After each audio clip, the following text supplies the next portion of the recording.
Hello everyone, मैं हूं किशन व्यास। आज आपके सामने लेके आया हूं प्रोबेशन ऑफेंडर एक्ट का जो अपन ने इंट्रोडक्शन पार्ट 1 देखा था, उसकी अगली कड़ी में पार्ट 2 लेके आया हूं। जो अपन पार्ट 1 में देखा था कि जो विदेशों के अंदर प्रोबेशन ऑफेंडर एक्ट किस तरह से लाया गया, प्रचलन में किस प्रकार आया, तो वो अपन ने पार्ट 1 में देखा था।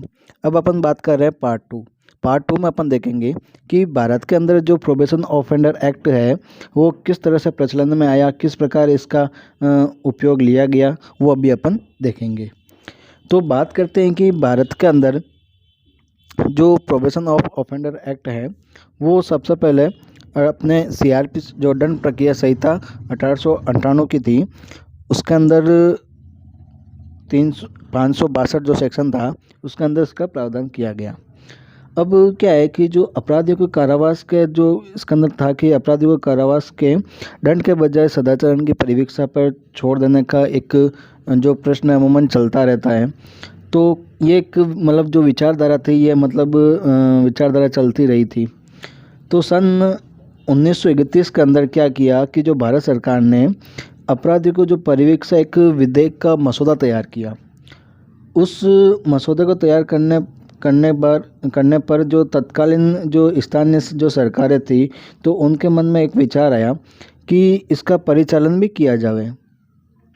हालांकि अन्य अधिक महत्वपूर्ण मामलों में इसकी अधिक व्यस्तता के कारण विधेयक पर आगे कार्रवाई नहीं हो सकी और तत्पश्चात सन 1934 में भारत सरकार ने प्रांतीय सरकारों को सूचित किया। उस समय केंद्रीय विधान का उत्तरदायित्व लेने का कोई भी आसार नहीं था और प्रांतों द्वारा भी स्वयं से ऐसे कोई भी विधान उत्तरदायित्व लेने पर कोई भी आपत्ति नहीं हुई। तो अपन कह सकते हैं कि अलग अलग प्रांतों में या कुछ प्रांतों ने अपनी स्वयं जो परिवीक्षा विधि थी उसकी अधिमित कर दिया था। अब कई ऐसे स्टेट भी हैं जिनमें अलग से परिवीक्षा कानून बिल्कुल नहीं है या नगण्य मात्र हैं, या किन्हीं राज्यों के अंदर जो परिवीक्षा विधियां हैं तो वो एक रूप में नहीं है, न ही वे वर्तमान में आवश्यकताओं का निर्वहन करने के लिए पर्याप्त हैं। और इस दौरान अगर अपन कहते हैं कि जो अपराधी को सुधार एवं उसे समाज में एक उपयोगी या आत्मविश्वासी सदस्य के रूप में अगर अपन पुनर्वास या उसे कारागार में जीवन के हानिकारक प्रभावों के अध्ययन कर अपन करते हैं या उसको किए बिना ही या प्रदान करने के अत्यंत महत्व दिया जाता है, तो देश में जो परिवीक्षा प्रणाली में व्याप्त रुचि को ध्यान में रखते हुए क्या किया कि एक प्रश्न क्या पूर्ण जोर मतलब उसको वापस देखा गया या उसको वापस इस प्रश्न पर पुनर्विचार किया गया। तो जब पुनर्विचार किया गया तो एक ये बाद में जैसे बैठकें हुई तो एक प्रस्ताव पारित किया गया और इस विषय पर केंद्रीय विधि का निर्माण हो जाए जो समस्त राज्यों पर समान रूप से लागू हो जाए। तो कुछ विनिर्दिष्ट अपराध में अपराधियों को चेतावनी देने के बाद छोड़ने के लिए जो कोर्ट क्या करता है कि इस इम्पावर्ड बनाने के लिए यानी यह प्रस्तावित कर दिया कि एक अपराधी जो उसे अपराध करने का दोषी पाया जाता है, जो मृत्युदंड या आजीवन कारावास से दंडनीय नहीं है, तो सभी उचित मामलों में परिवीक्षा पर छोड़ने के लिए कोर्ट को सशक्त बनाने के लिए भी यह प्रस्तावित किया गया। बात करते हैं कि जो 21 वर्ष से कम आयु के जो अपराधियों के संबंध में उसके कारावास पर प्रतिबंध लगाने के लिए विशेष प्रबंध किया गया और परिवीक्षा की अवधि में अपराधी परिवीक्षा अधिकारियों के पर्यवेक्षण के अधीन रहेंगे, ये भी बात कह दी। फिर उन्हें कैसे सुधारा जाए, कैसे समाज के अंदर इनको उपयोगी सदस्य बनाया जाए, यह इन सभी उद्देश्यों को प्राप्त करने की मांग की गई। तो अब बात करते हैं कि जो अपना परिवीक्षा अधिनियम है इसको बनाने के पीछे क्या ऑब्जेक्ट रहा, क्या उद्देश्य रहा। ठीक है, तो अपन कह सकते हैं कि जो परिवीक्षा जो इसका मेन ऑब्जेक्ट था, तो अपन तीन प्रकार से इसको देख सकते हैं।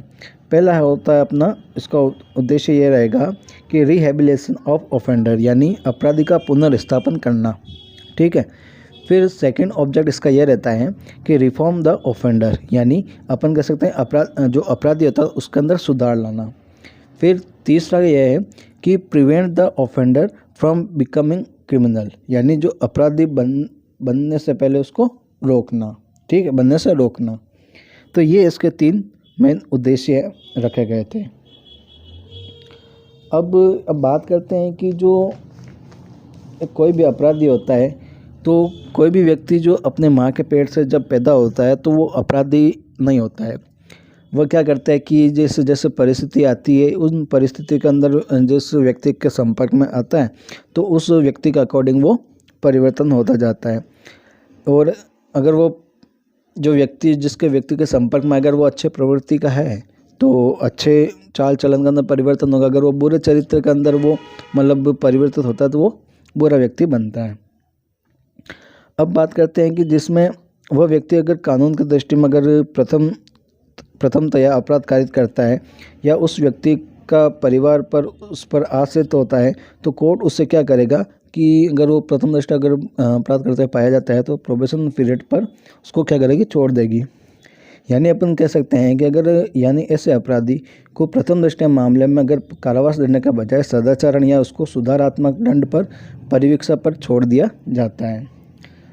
बात करते हैं कि जो अधिनियम का जो अपन कह सकते हैं कि कैसे प्रचलन होता है कोर्ट के अंदर, यानी जो अब इसका कोर्ट के अंदर इन्फोर्स कैसे होगा, कोर्ट के अंदर किस प्रकार ये काम करेगा। तो अपने पास में एक जो एक्ट है CRPC दंड प्रक्रिया संहिता, ठीक है, वहाँ पर क्या है कि जो चैप्टर नंबर 27 जो जजमेंट के बारे में बात करता है उसका जो सेक्शन है 353 से लेकर 365 के अंदर, ठीक है।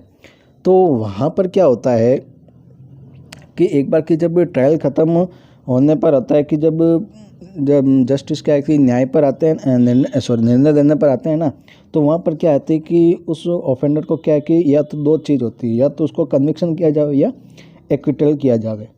अगर अपन एक्विटल कर देते हैं, ठीक है, यानी उसको एक्विटल कर दिया है, तो इस एक्विटल करने पर ये जो अपना प्रोबेशन ऑफ ऑफेंडर एक्ट है ये एक्ट वहाँ पर लागू नहीं होगा। अगर अपन क्या करते हैं कि अगर किसी ऑफेंडर को कन्विक्ट करते हैं, ठीक है, तो कन्विक्ट करने पर क्या है कि जो अपना जो प्रोबेशन ऑफ ऑफेंडर एक्ट है वो क्या हो जाएगा, लागू होगा। अब लागू होगा तो मतलब है कि जब कोर्ट वास्तव में निर्णय सुनाता है तब ऐसे अधिनियम का जिक्र होता है। यानी जो ये एक्ट है ये पूरी तरह ट्रायल के दौरान लागू नहीं होता है। यानी जो ट्रायल का अभिप्राय अपन अगर ट्रायल का अगर आपको समझना चाहूँ कि ट्रायल क्या है, तो ट्रायल का में इसका जो मीन्स है कि अगर आपके खिलाफ़ कोई भी चार्ज लगा है तो आप अपने खिलाफ एविडेंस प्रस्तुत करने या उसको डिफेंस करने के लिए एविडेंस को प्रस्तुत करोगे और कोर्ट पर उन पर क्या करेगा, विचार करेगा कोर्ट। तो कुल मिला के बात ऐसी है कि अपन जो निर्णय सुनाए पहले जो ट्रायल ख़त्म होने से पहले जो निर्णय पर आते हैं तो वहाँ पर दो चीज़ें देखी जाती है, तो इस ऑफेंडर को कन्विक्ट किया जाए या एक्विटल किया जाए। अगर बंदे को एक्विटल किया जाता है तो इस अधिनियम का यानी जो प्रोबेशन ऑफ ऑफेंडर एक्ट है ये लागू नहीं होगा। अगर बंदे को कन्विक्शन किया जाता है तो ये अधिनियम लागू हो जाएगा, ठीक है। तो यहाँ तक तो अपन का था कि इसको अधिनियम का लागू करने का। अब बात करते हैं कि जो इसके अंदर दो टर्म्स इस उपयोग में आए हैं कि एक तो प्रोबेशन और एक है एडमोनिशन। अब कब बंदे को प्रोबेशन का लाभ दिया जाएगा, कब बंदे को एडमोनिशन का लाभ दिया जाएगा, ठीक है। तो इसको भी अपन क्या करेंगे कि दो भागों में समझ सकते हैं। प्रोबेशन का लाभ आफ्टर कन्विक्शन तथा बिफोर पनिशमेंट दिया जाता है और एडमोनिशन का जो लाभ है वो एडमोनिशन का लाभ इसका हमेशा बिफोर कन्विक्शन दिया जाता है। अभी अपन थोड़ी देर पहले दो टर्म का भी इस्तेमाल देखा था, यानी जो दो टर्म का अपने उपयोग किया था, एक तो किया था एक्विटल, एक किया था कन्विक्शन। एक्विटल का मतलब होता है दोष मुक्ति और कन्विक्शन का मतलब होता है दोष सिद्धि। तो इसका भी अपन क्या करते हैं कि ब्रीफ में समझ लेते हैं कि एक्विटल होता क्या है और कन्विक्शन होता क्या है। एक्विटल ये होता है कि जब अभियुक्त को दोष मुक्त कर दिया जाता है तो परिवीक्षा अधिनियम की जो अपना प्रोबेशन ऑफ ऑफेंडर है इसके साथ ही दंड प्रक्रिया की आवश्यकता नहीं होती है, ठीक है। लेकिन जब उस बंदे को कन्विक्शन कर दिया जाता है तो वहाँ पर जो एक्यूज्ड है और एक्यूज्ड को अगर कन्विक्ट कर दिया या दोषित कर दिया है तो वहाँ पर परिवीक्षा अधिनियम लागू होगा। यानी जहाँ पर पीओ एक्ट लागू नहीं हो पाता है तो वहाँ पर दंड प्रक्रिया की धारा 360 लागू होती है, ठीक है। कुल मिला के बात इतनी सी है कि जो प्रोबेशन ऑफ ऑफेंडर है अपन ने कब पीओ का लाभ दिया जा सकता है, कब एडमोनिशन या भर्त्सना पर उसको लाभ मिलेगा, ये अपन ने समझा। फिर एक्विटल और दोष मुक्ति के बारे में समझा। अब बात करते हैं कि जो पीओ एक्ट है, पीओ एक्ट की जो 1958 को आया था, तो इसकी कहाँ कहाँ का इसकी एप्लीकेबिलिटी हो सकती है, यानी कहाँ पर यह लागू होगा, कहाँ पर लागू नहीं होगा, इसके बारे में अपन जिक्र करते हैं। और इसका अगर जिक्र करते हैं तो अपने पास में जो सेक्शन आते हैं, सबसे पहला सेक्शन है 1। ये बताता है, सेक्शन 1 ये बताता है कि ये क्या करेगा, जो पीओ एक्ट है संपूर्ण भारत पर लागू होगा। अब इसका जो डेट है 1 अक्टूबर 1962, इसके अंदर ये बताई गई है। फिर अपन बात करते हैं कि ये लागू नहीं होगा, तो लागू नहीं होने पर ये 2 सेक्शन इसके अंदर आते हैं। एक तो सेक्शन 18, एक आता है सेक्शन 19। सेक्शन 18 ये कहता है कि जो रिफॉर्मेटिव स्कूल है उस अधिनियम का जो सेक्शन 31 है वहाँ पर, और प्रिवेंटिव करप्शन एक्ट उसके अंदर जो सेक्शन 5 का clause 2, general justice act 2015, borstal school या SC/ST एक्ट का जो सेक्शन 19 है, या NDPS एक्ट का जो सेक्शन 31 और 32 है, तो वहाँ पर क्या है कि ये लागू नहीं हो पाता है। फिर है कि सेक्शन 19 ये भी बात कहता है कि जहाँ पर यह अधिनियम लागू होता है वहाँ पर CRPC लागू नहीं होगी, तो यह भी एक नेगेटिव टर्म के अंदर है, तो अपन इसको भी देख सकते हैं।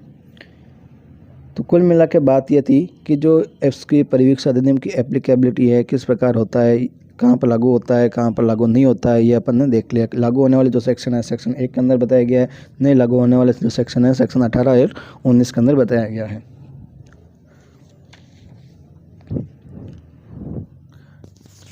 आई होप आप सभी को ये वीडियो अच्छा लगा होगा, और अधिक से अधिक इसको शेयर करें, सब्सक्राइब करें। Thank you.